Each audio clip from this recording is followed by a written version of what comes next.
I'm Daichi Chuichi, former president of House of Councilors of Japan. It's a great honor for me to be given this opportunity to speak at the World Summit 2022, which will deal with the important issue of peace on the Korean Peninsula. First of all, I'd like to pay my respects to Dr. Hakja Han-moon, who is the host of the summit and founder of the Universal Peace Federation. I'd like to also express my sincere gratitude to the co-chairman, Prime Minister Hun Sen of Cambodia, and the Honorable Ban Ki-moon, former 8th Secretary General of the UN. I attended the World Summit 2020 held in Korea 2 years ago.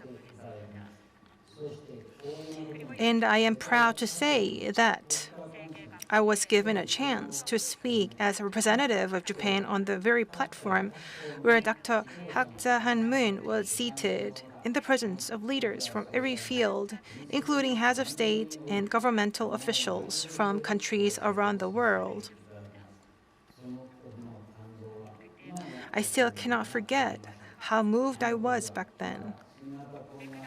At the time, COVID-19 had just made its appearance, and no one had even imagined that it would go on to greatly affect the entire world for such a long time.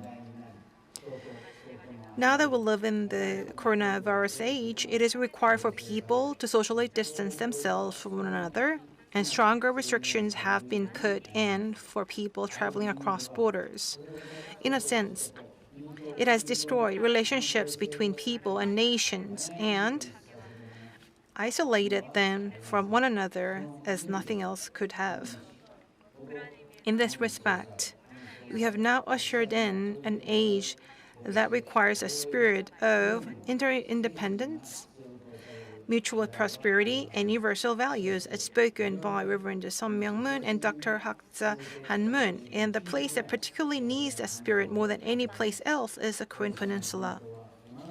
The Korean Peninsula is well known for being a region in the world where a Cold War structure is yet to come to an end. It could also be termed as the microcosm of the world, where the interests of stronger powers are intertwined. Accordingly, peace and stability on the Korean Peninsula would greatly benefit not only Japan, but also the entire international society.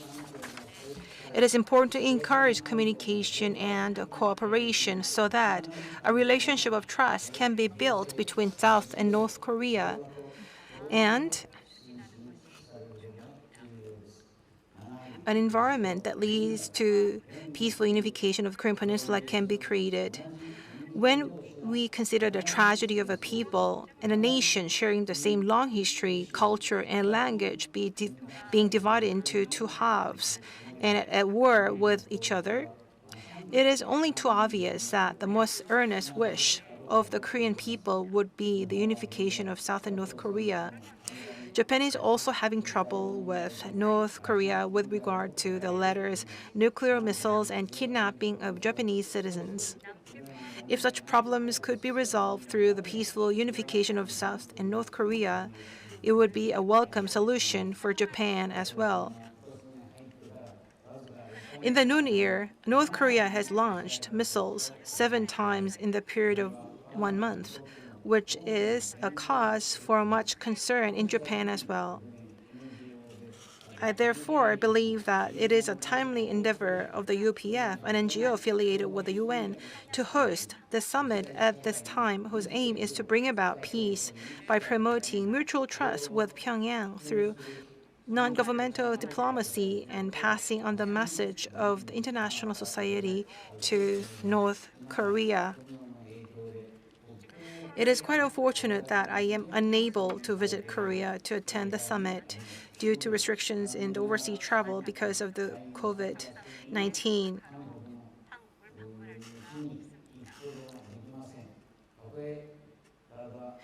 Even though I may be in Japan physically, my mind is filled with the wish to fly to Korea and express my congratulations in person.